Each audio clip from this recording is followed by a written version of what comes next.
Toca el turno al licenciado Rubén Guízar Bejarano, director regional del Fideicomiso de Ahorro de Energía Eléctrica. Muchas gracias por la invitación.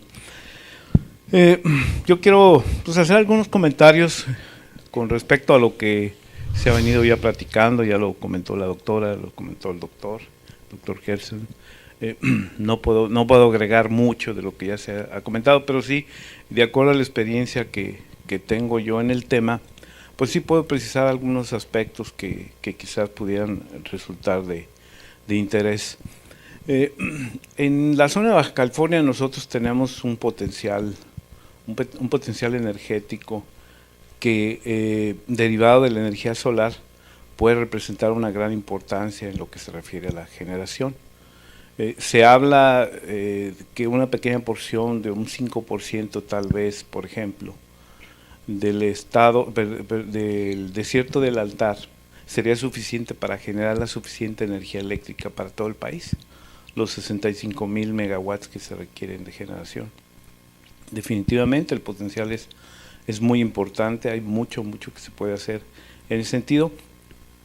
Sin embargo, yo quisiera hablar de las limitantes. Efectivamente hay potenciales, hay mucho que se puede hacer. De repente uno voltea para todos lados y dice, oye, pues hay viento en la Rumorosa, hay sol en la Laguna Salada, hay mareas en el Mar de Cortés, tenemos basura, tenemos muchísimas cosas, pero hay limitantes. Hay limitantes y tenemos que ser realistas en ese sentido. Cuando hablo yo de limitantes, por ejemplo, en el tema de la energía solar, pues me refiero básicamente al limitante tecnológico que está presente y que vamos a, en lo que se refiere al avance de la tecnología, por ejemplo, fotovoltaica, es un hecho que la eficiencia en la transferencia de calor, de radiación hacia energía eléctrica, pues todavía es muy limitada. Estamos hablando que entre el 18 y el 25% es el nivel de eficiencia que operan los paneles solares. Y el panel solar como una opción de generación, pues todavía está muy limitada. Yo, por ejemplo, vengo de Mexicali. A diferencia de Tijuana, pues tenemos, si no un par de grados, 2 decenas de grados de diferencia de temperatura. Me llama la atención que estamos aquí muriéndonos de frío, al menos en mi caso. Yo no traigo saco ni nada porque allá no requiero esa vestimenta, pero hay un detalle en lo que se refiere al uso también, al desperdicio de la energía. Pero bueno, volvamos al tema de la limitante en el caso de la energía solar. Tenemos la limitante tecnológica por un lado en lo que se refiere a la conversión de la eficiencia, y tenemos también el costo de la tecnología. Para los niveles socioeconómicos de nuestro país todavía es muy limitado el hecho que, por ejemplo, los consumidores a nivel doméstico puedan utilizar en forma masiva los paneles fotovoltaicos. Hay una limitante. Nosotros volteamos a ver países europeos donde es lo más común del mundo que los usuarios domésticos tengan paneles en los techos de sus casas. Obviamente, en términos de nivel socioeconómico, pensar en Alemania y México, pues hay un mundo de diferencia, ¿no?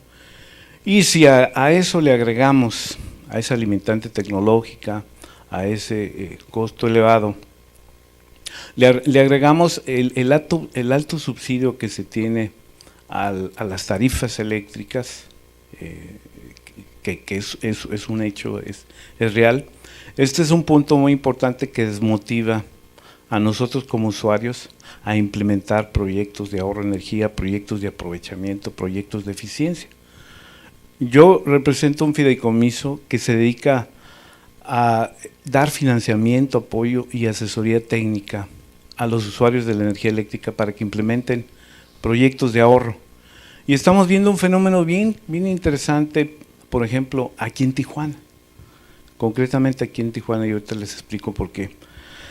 Resulta que de la noche a la mañana han brotado como hongos, después de una lluvia fuerte en el verano, han brotado como hongos muchos consumidores de nivel doméstico que desean implementar proyectos con paneles fotovoltaicos.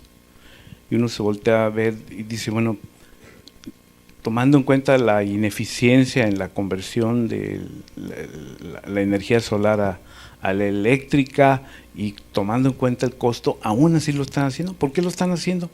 Simple y sencillamente por el costo de lo que pagan de energía eléctrica, la eliminación del subsidio. Y estoy hablando de los usuarios que aquí en Tijuana hay del orden de 40,000 usuarios de alto consumo que tienen que pagar el valor más real en cuanto a lo que cuesta la energía eléctrica en términos de kilowatt hora. Estamos hablando de 3 pesos aproximadamente por cada kilowatt hora. Cuando normalmente el costo de la energía subsidiada por kilowatt hora en promedio es del orden de entre 60 y 75 centavos, aquí en Tijuana hay usuarios que están pagando 3 pesos. ¿Por qué? Porque consumen muchísimo más del promedio. Y esos usuarios han visto la opción de utilizar fuentes alternas como los paneles fotovoltaicos como una opción económica para reducir el costo de su factura. Ok, se vale, pero ¿qué quiere decir esto? Que está bien claro que si nosotros movemos el subsidio o si el gobierno mueve el subsidio, en automático hay una reacción inmediata por ver las opciones, ¿sí? Quiero analizar el otro extremo. El año pasado, los 2 últimos años pasados, nosotros estuvimos trabajando en un programa de sustitución de focos. Tengo entendido que, bueno, hay una norma que se estableció hace 2 años donde se prohíbe prácticamente ya la fabricación de los focos tradicionales, de las bombillas tradicionales, con la idea de disminuir los desperdicios que significa estar generando calor en el momento en que lo que uno requiere es iluminación. Está esa norma y pues la idea era la proliferación del uso de lámparas de alta eficiencia, lámparas que consumen el 25% de lo que sería un foco tradicional.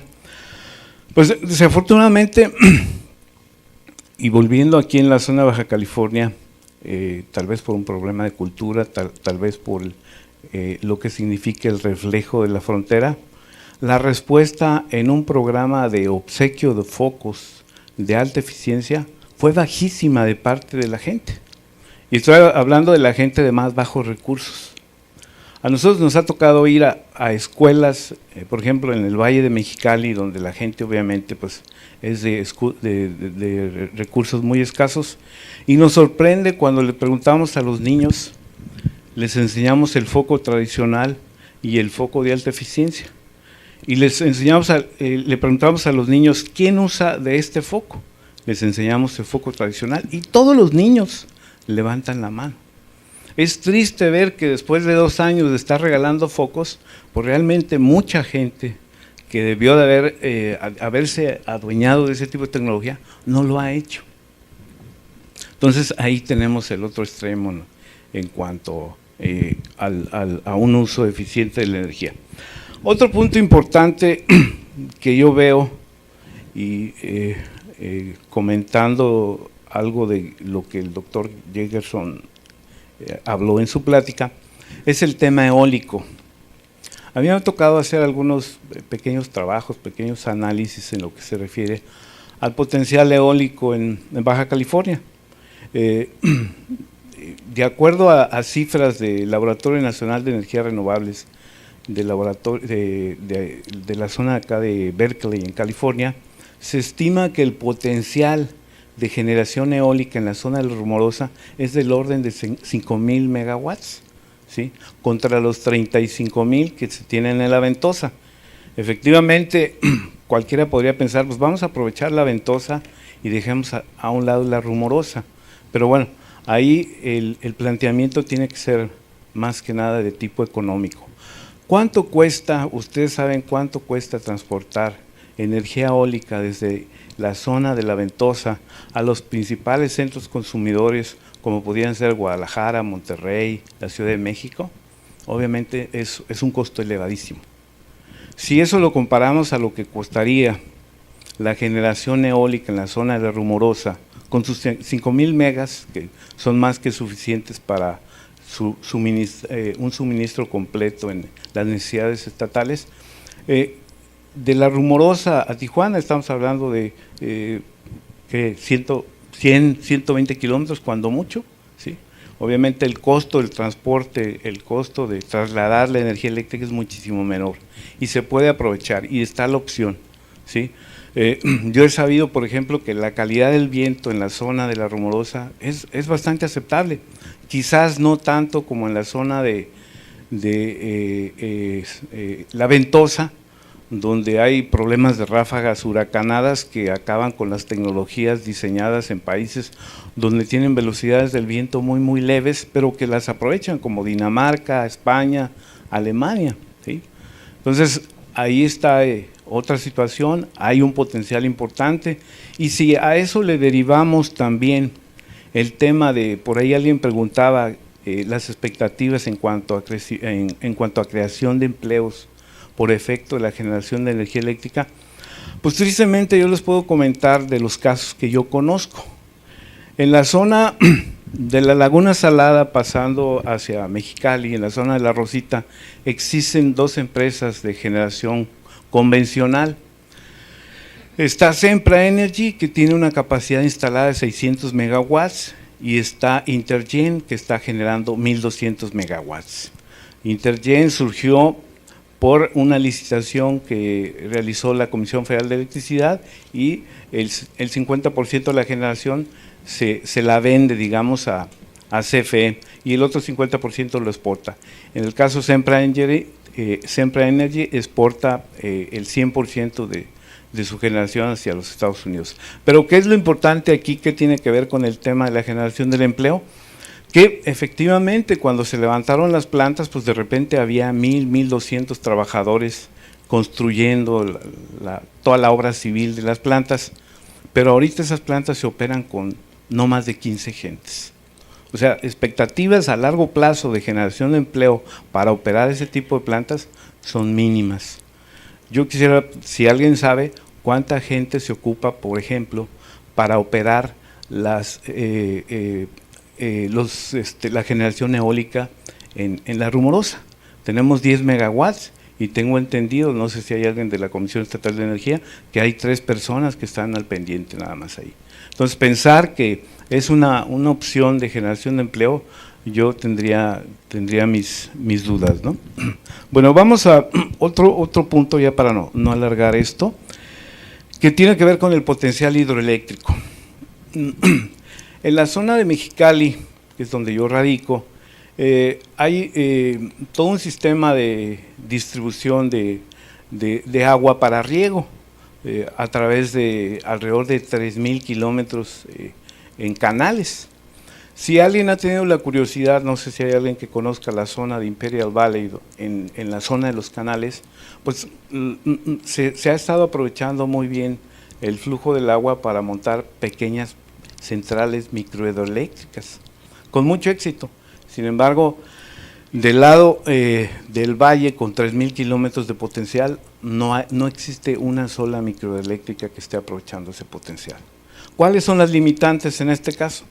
Volvemos al tema económico, ¿sí? Y volvemos también a un tema que todo el mundo le da la vuelta, que es el tema político, ¿sí?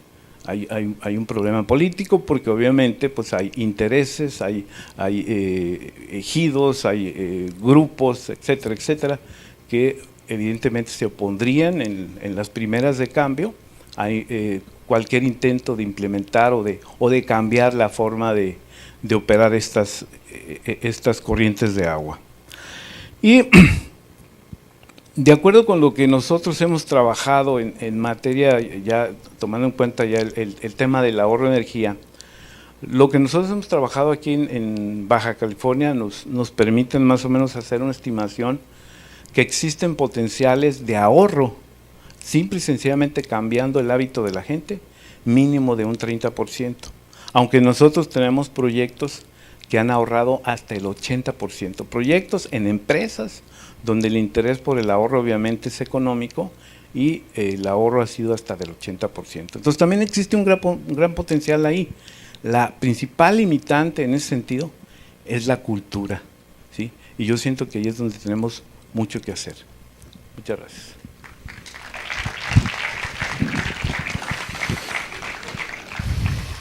Pues esa es una labor que los gobiernos tienen que desarrollar ampliamente y tal vez valdría la pena ponernos un poquito estalinistas y empezar a prohibir la venta de focos que no ahorran lo suficiente, porque al final de cuentas quienes pagamos ese problema de mercado pues es la humanidad entera, ¿no?